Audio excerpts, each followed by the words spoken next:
Welcome to the Zach on Leadership Podcast. I'm your host, Zach Hughes. Today's episode is entitled Leadership Reflections on the 250th Anniversary of the Boston Tea Party. On the evening of December 16th, 1773, the brave patriots of Boston stood against tyranny. My great-great-great-great-great-great-grandfather was among them and played a key role that changed the course of human history. Benjamin Edes. Benjamin Edes was a member of the Sons of Liberty and a publisher of the Boston Gazette. The Boston Gazette was the most radical of Boston newspapers, often expressing a patriotic and revolutionary point of view. Some of the conspirators met at Edes' home before proceeding to Griffin's Wharf to dump 342 chests of tea into the Boston harbor. There are 116 known participants in the Boston Tea Party, and Benjamin Edes is among them. Benjamin Edes was the father of William Edes, who was the father of Eliza Small Edes, who was the mother of Elizabeth Lucy Edes, who was the mother of Meta Falk, who was the mother of Elizabeth Eisenhart, who was the mother of Clyde Hughes, who was the father of John Hughes, who is my father. My grandmother. I count it as a blessing to even know this fact. The credit belongs to my grandmother, Margaret Hughes. When I was a child, she did the difficult research, pre-internet, to discover our family history. Several years ago, before she passed, she gave me her research notes and documentation. This allowed me to know more about my family roots. I recognize that I've been shaped by beliefs, skills, and principles that have been passed down from generation to generation.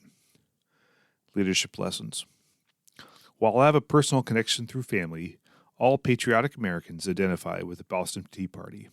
Let's take inspiration from their bravery and apply it to our leadership practices. Number 1. Write. You've all heard the phrase, the pen is mightier than the sword. Benjamin Edes was a publisher and a writer. American revolutionary thought needed to be articulated in compelling articles and distributed widely. Had he not done this, the patriotic cause may not have reached critical mass. Similarly, I take my responsibility seriously to spread ideas of good technology leadership to encourage this generation of leaders to rise to their calling. Number 2, resist tyranny. Throughout history, there have always been those in power who use their power to exploit. Those of us who call ourselves leaders must respond. We confront the wicked and defend the powerless. We aren't the ones that sit back and hope it gets better. We make it happen. I've used my voice for this many times, and you should too. Number 3, be diplomatic. Throwing tea into the harbor wasn't plan A. It was a last resort.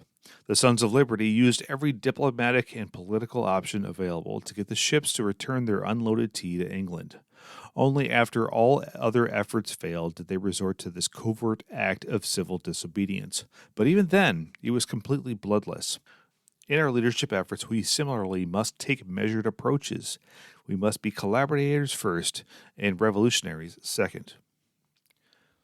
250 years have passed since the destruction of the tea.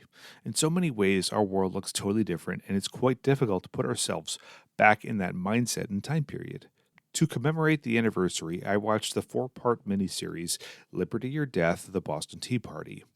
It's a great way to immerse yourself in remembrance and inspire yourself to lead bravely. If you'd like to link to it, you can find it in the show notes. That's all for this week's episode of the Zach on Leadership Podcast. Thanks for listening.